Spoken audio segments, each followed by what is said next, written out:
GST के tax का payment करने में काफ़ी सारे टैक्स पेयर को बहुत सारा दिक्कतें आती है क्योंकि वो बल्क अमाउंट पेड करना हर किसी के लिए पॉसिबल नहीं हो पाता है। और यदि आपसे कोई कहे कि आप उस बल्क अमाउंट को अब इंस्टॉलमेंट में भी पे कर सकते हैं तो आप विश्वास नहीं करेंगे। जी हाँ दोस्तों, आज की इस वीडियो में हम यही बात करने वाले हैं। केरला की हाई कोर्ट में यह जजमेंट पास भी हो गया है कि अब आप अपने जीएसटी के पेमेंट को इंस्टॉलमेंट में भी कर सकते हैं। यहाँ पर हमने जो जजमेंट पास हुआ है उसको यहाँ पर ओपन कर रखा है। यदि आप इस जजमेंट को डाउनलोड भी करना चाहते हैं तो आप हमारे टेलीग्राम चैनल को ज्वाइन कर सकते हैं। वहाँ से आप इस जजमेंट को डाउनलोड कर सकते हैं। टेलीग्राम चैनल की लिंक हमने डिस्क्रिप्शन बॉक्स में दे रखी है। सबसे पहले बात कर लेते हैं कि यह in the high court of Kerala at Ernakulam. जी हाँ दोस्तों, यह जजमेंट किसने पास किया है? तो यह judgement the honourable mister justice A K. Jayashankar Nambiar ने पास किया है, जो कि 24 डे ऑफ जुलाई 2020 यानी कि यह जजमेंट 24 जुलाई 2020 को यहाँ पर आया गया है। इसमें पिटिशनर्स का नाम भी लिख रखा है और रिस्पोंडेंट्स का नाम भी यहाँ पर मेंशन है। अगर आप इसको भी यहाँ पर पढ़ना चाहें तो पढ़ सकते हैं। अब बात कर लेते हैं जजमेंट की। The petitioner is a private limited company registered as a service provider under the GST Act.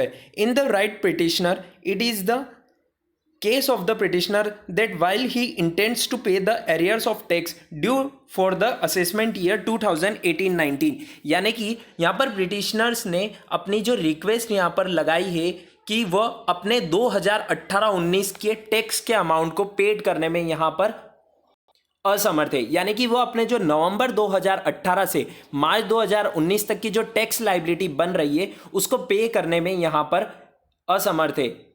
आगे इसमें लिखा गया है, without considering the same the respondents have express their liability to permit him to pay the arrears of tax in instalment. लेकिन उसने यहाँ पर जो रिक्वेस्ट करी है जज से वो ये यहाँ पर ये है कि ये जो टैक्स का अमाउंट है यह अमाउंट उसे इंस्टॉलमेंट में पे करने के लिए यहाँ पर परमिशन मिलनी चाहिए। It is the further contention of the petitioner that on account of the present Covid pandemic situation, और उसने इसका रीज़न यहाँ पर कोविड-19 की जो पेंडेमिक चल रही है उसको यहाँ पर बताया है। आगे इसमें लिखा है, he is not in a position to generate the funds necessary for making a lump sum payment of the admitted tax for the said period. यानी कि कोविड-19 के कारण, ये जो कोरोना के कारण यह टैक्स पेयर अपने फंड्स को यहाँ पर रेज नहीं कर पा रहा है, यानी कि जो उसे यहाँ पर टैक्स का अमाउंट पेड करना है उसे जनरेट नहीं कर पा रहा है, जिसके कारण वह यहाँ पर जज से रिक्वेस्ट कर रहा है कि इस अमाउंट को उसे इंस्टॉलमेंट में पे करने की यहाँ पर परमिशन मिल जानी चाहिए। और इसी के हित में यहाँ पर आगे लिखा गया है, and it is therefore that he seeks to a direction from this court to permit the petitioners to file their returns without paying the entire admitted tax but ensuring that the payment of admitted tax together with interest thereon and applicable late fees etc. it is made on or before 31st March 2021।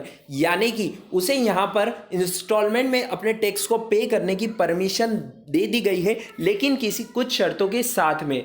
जी हाँ दोस्तों, अब उसको अपनी instalment के साथ साथ में उसका इंटरेस्ट भी यहाँ पर पेड करना होगा, और जो उस पर लेट फीस लग रही होगी उस लेट फीस के अमाउंट को भी यहाँ पर पे करना होगा। लेकिन यहाँ पर जो उसको बल्क अमाउंट में टैक्स पे करने का आ रहा था, अब वो उस अमाउंट को यहाँ पर इंस्टॉलमेंट में पे कर सकता है, और ये इंस्टॉलमेंट उसको 31 मार्च 2021 के पहले कंप्लीट करनी होगी।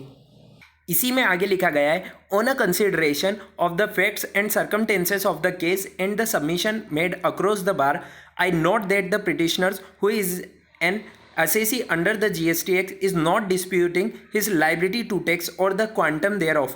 For the period in question, it only seeks an installment facility to pay the admitted tax together with interest thereon. In view of the financial difficulties faced by it during the COVID pandemic situation when its business has come to a total standstill. जी हाँ दोस्तों, I also note that during the pendency of the writ petition, the petitioner has established its bona fide by effecting a payment of rupees 4 lakh towards of the tax liability for the period 2018-19. It is also relevant to note that as of today there is no demand against the petitioner for the unpaid tax amount. यहाँ पर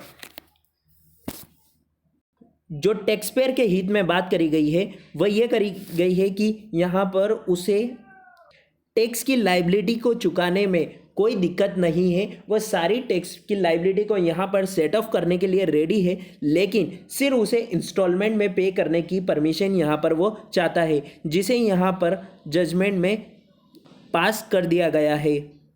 और यहाँ पर जो उसे अपनी instalment paid करनी है उसकी तारीख भी यहाँ पर मेंशन करी गई है कि उसको इस तारीख तक अपनी इंस्टॉलमेंट के अंदर अपने टैक्स की लाइबिलिटी को यहाँ पर पे कर देना है विथ इंटरेस्ट और विथ लेट फीस।